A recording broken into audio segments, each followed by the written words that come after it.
That's a very, very kind introduction, and I hope I had this Natalie Bennett cough. If you ask me different questions, I might just start to use it. But this is quite a controversial motion to be proposing in this year of all years, the 800th anniversary of the first Magna Carta, so it's probably wise at the outset to make clear that I yield to no one in my reverence for this document as a historic artefact. Whether or not reverence can justify a coherent argument for its continuing relevance is a matter that we will consider tonight.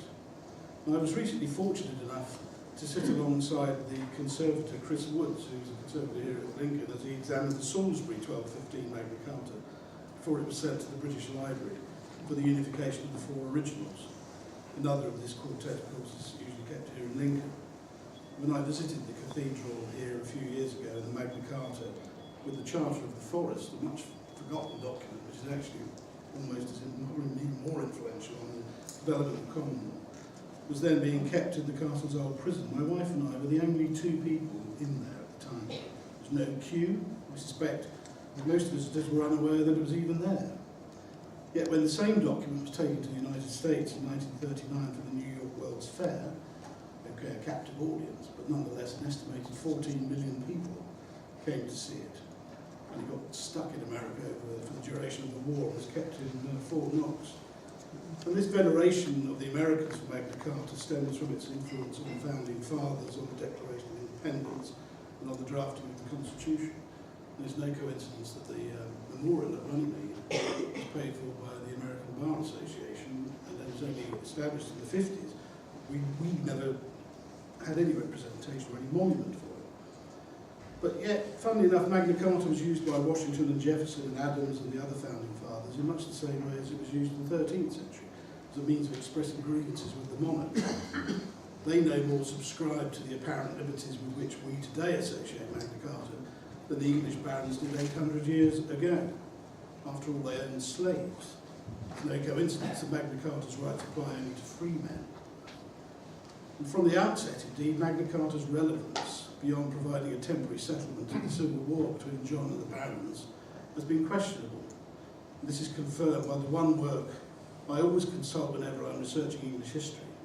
And I refer, of course, to 1066 and all that, which, like all great parodies, contains more than a germ of truth. So here is Seller and Yeatman's take on Magna Carta, which I hope those who are familiar with it won't mind me reading out, because it is actually very funny. There also happened in this reign the memorable charter, known as Magna Charta, on account of the Latin magna, great, and charter, a charter. Shame that David Cameron hadn't read this before he went to America. This was the first of the famous charters of the realm and was invented by the barons on a desert island in the Thames called Ganymede. By congregating there armed to the teeth, the barons compelled John to sign the Magna Charta, which said, 1, that no one was to be put to death, save for some reason, except the common people. 2, that everyone should be free, except the common people. That everything should be of the same weight and measure throughout the realm, except the common people. That the courts should be stationary, instead of following a very tiresome medieval official known as the king's person all over the country. 5, that no person should be fined to his utter ruin, except the king's person. 6, and this is the key clause, of course, in Magna Carta, that the barons should not be tried except by a special jury of other barons who would understand. Magna Carta was therefore the chief cause of democracy in England, and that's a good thing for everyone, except the common people. So, was it the chief cause of democracy in England? Certainly that can't be said for the 1215 version, since it was annulled within weeks after John recruited the Pope to strike it down. The subsequent reissues of the Charter in 1217, 1225, and especially 1297, when it became statute, qualify more for that description. And in particular, the famous clauses 39 and 40 are considered the foundation of the rule of law in England. No free man shall be taken or imprisoned or dispossessed or outlawed or exiled or in any way ruined, nor will we go or send against him except by the lawful judgment of his peers or by the law of the land. To no one will we sell, to no one deny or delay right or justice. It was during the reign of Charles I that this chapter gained the prominence we now bestow upon it, largely through the efforts of Sir Edward Coke, who is principally responsible for the idea that Magna Carta was a declaration of individual liberties rather than a feudal agreement between the nobility and the king. Before Cook, Magna Carta had little resonance. It's not even mentioned in Shakespeare's King John, suggesting it was not the great symbol of English freedoms in the Elizabethan age that we assume it to be today. Cook's vocal support for an English petition of right contributed to an increasingly liberal environment, whereas one writer put it, quotes, belief in popular consent as the criterion of legitimacy was being read back into the country's past. In other words, an idealised memory of Magna Carta was called up at a time of need to win favour for democratic ideals. There's nothing wrong with this. I mean, I don't join with those who seek to denigrate the reputation of Magna Carta by suggesting it has been mythologised, though it clearly has been. All nations are built on an element of myth. Magna Carta is by no means the first such symbol to be reinterpreted by the changing needs of history. Myth is important in nation building, and Magna Carta is no exception. But this mythologising has led us to a false constitutional premise, namely that we are defined by the rule of law. I would argue we're not. We're actually defined by the rule of Parliament. And this is an important distinction, though one we have managed to blur successfully by means of our ad hoc way of doing these things in this country. And more specifically, we have rule of the House of Commons. Since 1911 and the 1949 Parliament Acts give precedence to decisions taken in the lower house, or more specifically still, the rule of the executive. In other words, precisely the opposite of the state of affairs that people think Magna Carta brought about. Yes, we have the common law, and yes, we have judicial review of government decisions that are considered to be ultra vires of either statute or precedent, but it is always open to Parliament to pass a new law or overturn an old one, should it choose to. To illustrate this, I'll take a recent example, an old favourite of mine, the European arrest warrant. If Magna Carta were relevant today, would it be possible to extradite a freeborn Englishman to another jurisdiction that does not practice habeas corpus or trial by jury for something that is not even a crime in this country, or to be arrested without prima facie evidence of criminal behaviour? We consider these to be the basic liberties that are underpinned by Magna Carta, and yet they've just been given away by MPs. Or what about trial by jury, which many trace to Magna Carta through, though some historians say it goes back to before the conquest, to Anglo-Saxon times. The Labour government and the coalition have both proposed to dispense with juries in minor theft cases,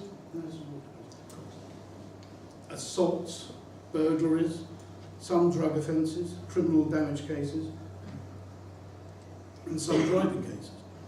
These are considered minor crimes, but they would not be seen as such by an individual wrongly accused of any of them. These ideas that the government has had and Labour had to limit trial by jury were beaten back by public opinion, but there's no actual mechanism for preventing Parliament from doing it should it wish to. Indeed, we sometimes forget that the right to trial by jury in the most serious cases, murder, was suspended in part of the United Kingdom for many years in Northern Ireland when the Diplock courts sat. Or what about the most egregious betrayal of the principles of Magna Carta in the country, for which it is a talisman, America? The incarceration without trial of captives in Guantanamo Bay for 13 years is the most obvious example of the irrelevance of Magna Carta, and indeed of the constitutional protections that it allegedly bestowed upon the United States. The rule of law can't be suspended because the prisoners happen to be on Cuba. And they've been there longer than the County of Monte Cristo was held in the Chateau d'If. Of course, in times of war, normal freedoms and rights are set aside. But this was not a war in the conventional sense of one country on another, after which prisoners are returned, but a war on a concept, almost without end. What about the so-called extraordinary rendition of captives, otherwise known as kidnap and internment, or the extrajudicial execution of terrorist suspects like Osama bin Laden or Anwar al-Awlaki in Yemen, and he's actually an American citizen. Where was the rule of law there? Or in this country, we've just passed a terrorism law that allows for the exile of citizens in direct conflict with the provisions of Magna Carta. And we may open this discussion later on to say, well, how do we deal with this problem, the terrorist problem that we have today? People who go to another country and seek to to wage war on us or come back to cause damage and blow people up on the underground or whatever. But do we do it by dispensing with the absolutely fundamental liberties that we believe were enshrined in Magna Carta? Parliament is empowered and can and has, over the last 15 years, certainly since 9/11, done away with a lot of these. It has been pushed back by the courts. I'll come to that in a minute. So we've spent a good deal of the past year or so, in the run-up to this year's 800th anniversary, patting ourselves on the collective back for being such a free and enlightened country, and tracing this benign state of affairs to 1215. But we're missing some very serious recent developments that suggest we're being a bit complacent here. There is palpably a growing and dangerous imbalance of power between the institutions of the state. Quentin Hogg described the House of Commons in 1976 as an elective dictatorship, and nothing has happened since then to suggest that he was wrong. In fact, two developments have taken us further down the road. The first is the increasing unwillingness of the executive to respect the independent authority of the judiciary, of the civil service, local government, even Parliament itself.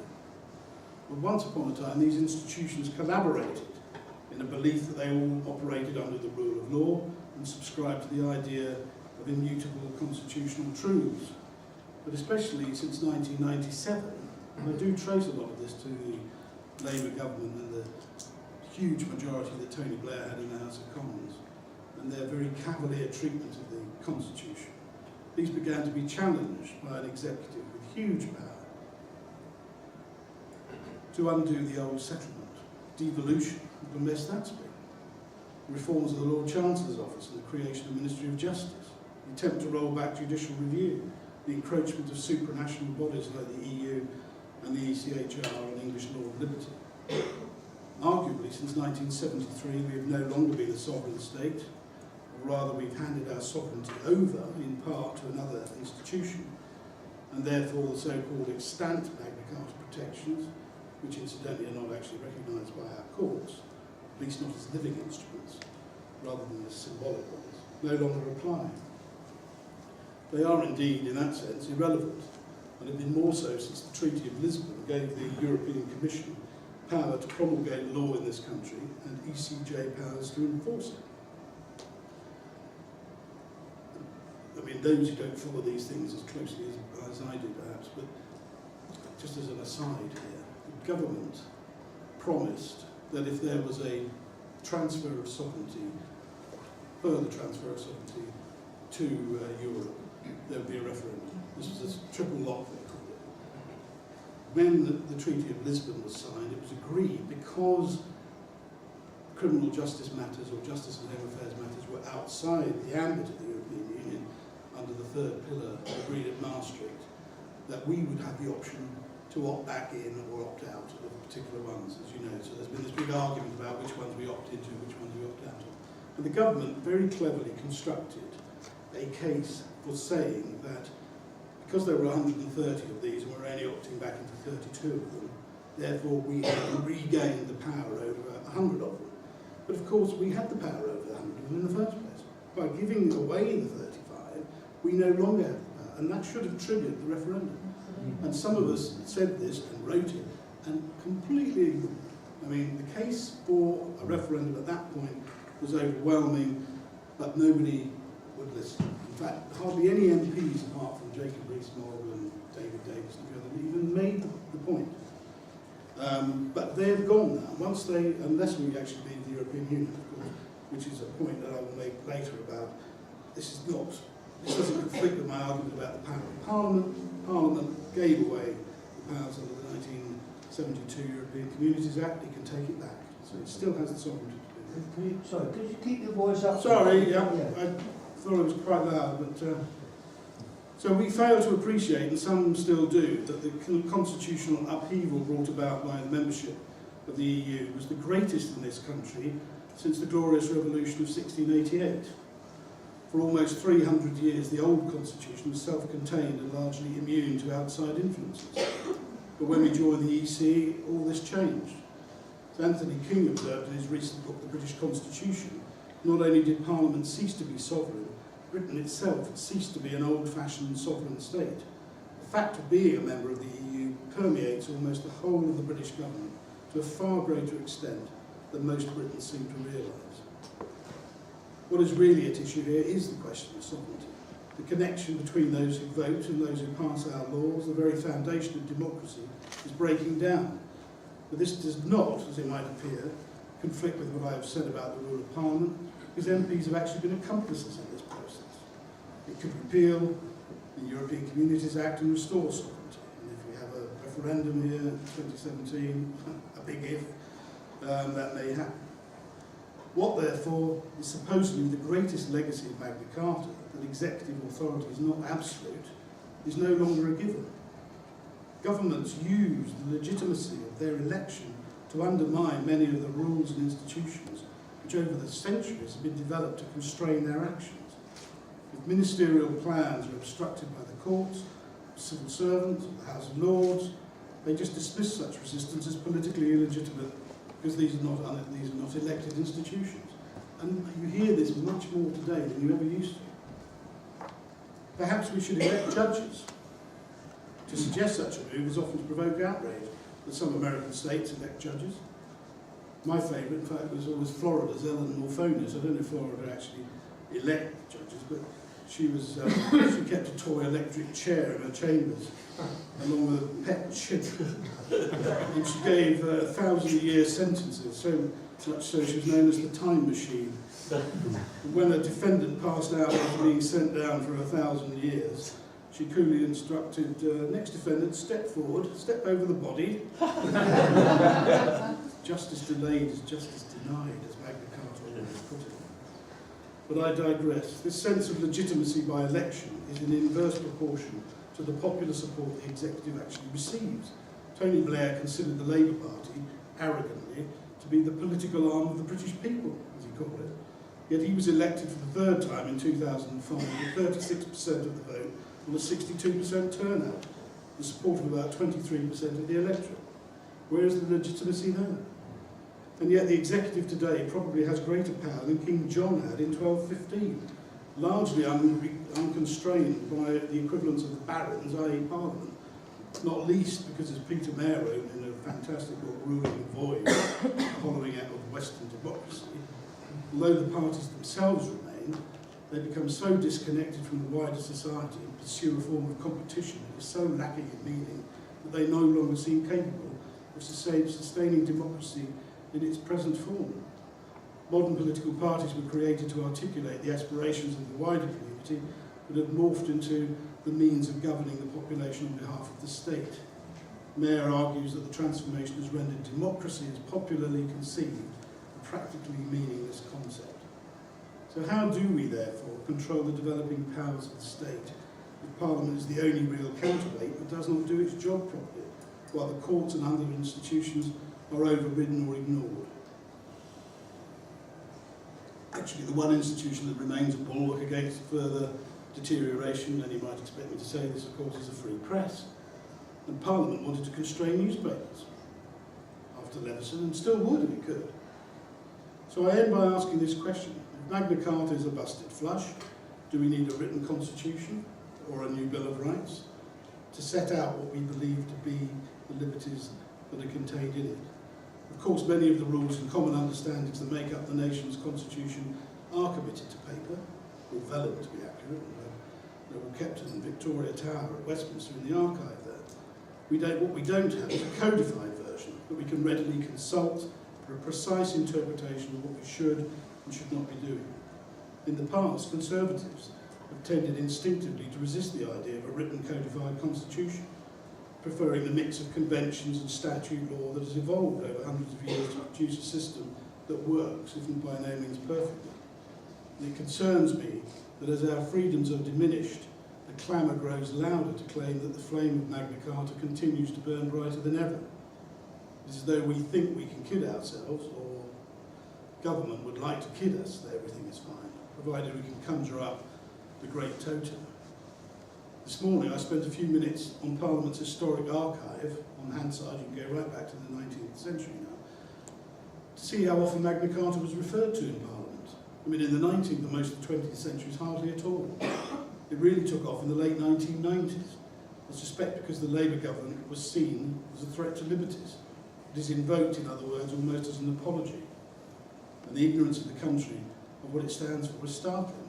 A poll by Index on Censorship found that more than 2/3 of British people don't know when it was published, and nearly a quarter think it included the right to free speech, if only. By contrast, the liberal left inclined towards a US constitution, a US-style constitution, enshrining in one place what they would consider to be the basic rights of the citizen. Yet if we had a codified constitution today, I suspect those on the right, for want of a description, would be its greatest champions. The ancient institutional relationships, based in part on statute, but rooted mainly in precedent, were sustained until recently by a common set of shared values by senior figures in Parliament, government and the judiciary, as well as the civil service, the armed forces and other institutions. This all happened as much by accident as anything else. There is no certainty that it will continue. Indeed, there are signs that it's breaking down, leaving the executive more powerful than ever. The latest scandal to afflict Parliament, which my newspaper helped bring about, of course, does not help restore public esteem in our legislators, who are supposed to hold the executive to account. Furthermore, by another accident of history, our executive is actually drawn from the legislature, which constrains the latter from properly watching over the former. Not least because if you want to get a job in the government, in the executive, and boost your salary to Rifkin-esque levels, you have to keep your nose clean. The system has served us well for many years, but whether it will continue to do so is another matter, and whether it does now, in fact, is questionable. I'm afraid to say Magna Carta won't stop this trend. If anything, the mutual self-congratulation about the fading glories of this 13th century document may be in danger of blinding us from the constitutional dangers that we face. So we need to ask once again, Tony Hancock's immortal question, what about Magna Carta? Does she mean nothing to you? Did she die in vain? The answer, I'm afraid, is that she probably